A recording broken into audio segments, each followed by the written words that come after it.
Exodus chapter 9. Animals sick and dying. Then the Lord said to Moses, "Go to Pharaoh and say to him, 'This is what the Lord, the Hebrews' God, says.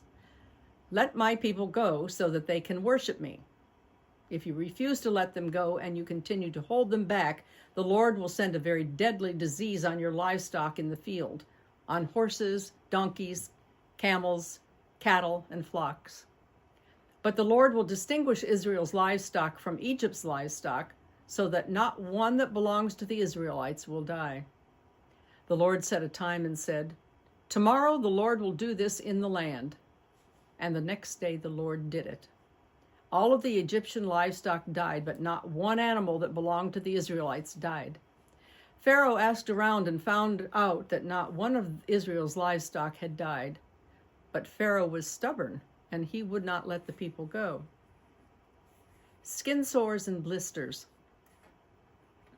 Then the Lord said to Moses and Aaron, 'Take handfuls of ashes from a furnace and have Moses throw it up in the air in front of Pharaoh.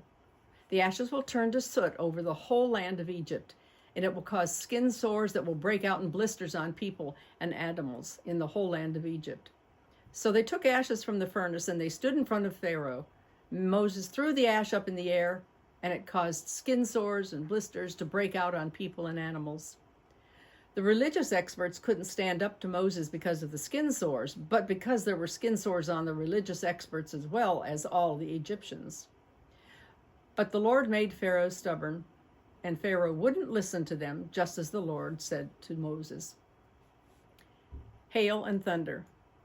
Then the Lord said to Moses, 'Get up early in the morning and confront Pharaoh. Say to him, "This is what the Lord, the God of the Hebrews, says. Let my people go so they can worship me. This time I'm going to send all my plagues on you, your officials, and your people, so that you will know that there is no one like me in the whole world. By now I could have used my power to strike you and your people with a deadly disease so that you would have disappeared from the earth. But I've left you standing for this reason. In order to show you my power and in order to make my name known in the whole world. You are still abusing your power against my people, and you refuse to let them go. Tomorrow at this time I'll cause the heaviest hail to fall on Egypt that has ever fallen from the day Egypt was founded until now. So bring under shelter your livestock and all that belongs to you that is out in the open. Every person or animal that is out in the open field and isn't brought inside will die when the hail rains down on them.'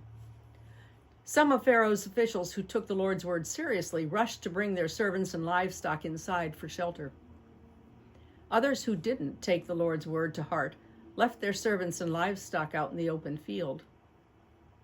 The Lord said to Moses, 'Raise your hand toward the sky so that hail will fall on the whole land of Egypt, on people and animals and all the grain in the fields in the land of Egypt.' Then Moses raised his shepherd's rod toward the sky, and the Lord sent thunder and hail, and lightning struck the earth. The Lord rained hail on the land of Egypt. The hail and the lightning flashing in the middle of the hail were so severe that there had been nothing like it in the entire land of Egypt since it first became a nation. The hail beat down everything that was in the open field throughout the entire land of Egypt, both people and animals.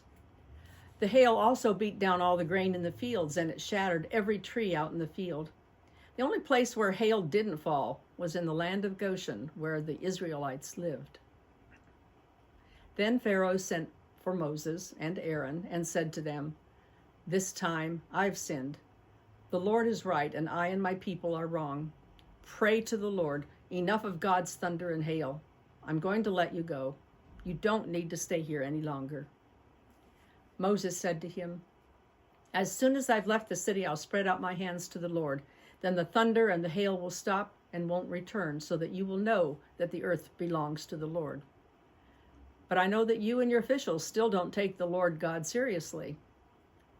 Now the flax and the barley were destroyed because the barley had ears of grain and the flax had buds. But both durum and spelt wheat weren't ruined because they hadn't come up. Moses left Pharaoh and the city and spread out his hands to the Lord. Then the thunder and the hail stopped, and the rain stopped pouring down on the earth. But when Pharaoh saw that the rain, hail, and thunder had stopped, he sinned again. Pharaoh and his officials became stubborn.